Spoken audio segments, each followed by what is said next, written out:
அண்மை செய்தி. தூங்கி வழிந்த நிர்வாகத்தால் மனித தவறுகளால் சென்னை மக்கள் தூக்கம் தொலைத்த இரவுகள் என அதிமுக ஆட்சிக் காலம் என்று மு.க.ஸ்டாலின் விமர்சித்திருக்கிறார். அதனை அண்மை செய்தியாக பார்க்கிறோம். முந்தைய அதிமுக ஆட்சிக் காலத்தை கடுமையாக முதலமைச்சர் மு.க.ஸ்டாலின் விமர்சித்திருக்கிறார்.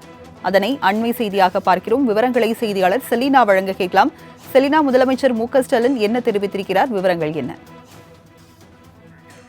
அதாவது பெங்கல் புயல் பாதிப்பு காரணமாக பல்வேறு இடங்கள் பாதிப்புக்குள்ளாகி இருந்த நிலையில் முதலமைச்சர் மு.க.ஸ்டாலின் இது தொடர்பாக தற்போது ஒரு பதிவு ஒன்றை செய்திருக்கிறார். குறிப்பாக அதிமுக சார்பில் இது தொடர்பாக பல்வேறு விமர்சனங்கள் என்பது முன்வைக்கப்பட்டிருந்தது.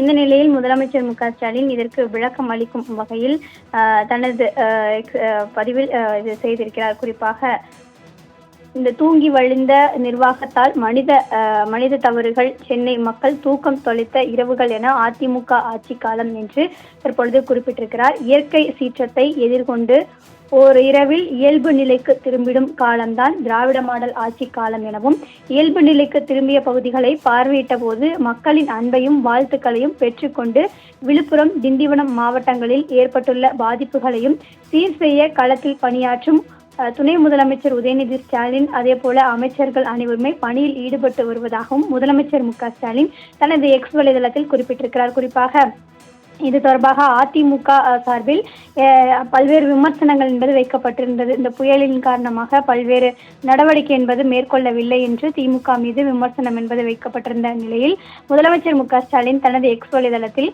தூங்கி வழிந்த நிர்வாகத்தால் மனித தவறுகள் என்பது சென்னை மக்கள் தூக்கம் தொலைத்த இரவுகள் என அதிமுக ஆட்சி காலத்தில் தான் நடைபெற்றது என்றும், இயற்கை சீற்றத்தை எதிர்கொண்டு ஓரிரவில் இயல்பு நிலைக்கு திரும்பும் காலம் என்பது திராவிட மாடல் ஆட்சி காலம் என்றும், இயல்பு நிலைக்கு திரும்பிய பகுதிகளை பார்வையிட்டதும் அதே போல மக்களின் அன்புகளையும் வாழ்த்துகளையும் பெற்றுக்கொண்டு விழுப்புரம், திண்டிவனம் ஆகிய மாவட்டங்களில் ஏற்பட்டிருக்கக்கூடிய பாதிப்புகளையும் சீர் செய்ய களத்தில் பணியாற்றக்கூடிய அமைச்சர்கள் மற்றும் துணை முதலமைச்சர்கள் ஆகியோரின் பணியில் தொடர்ச்சியாக ஈடுபட்டு வருவதாகவும் தெரிவித்திருக்கிறார்.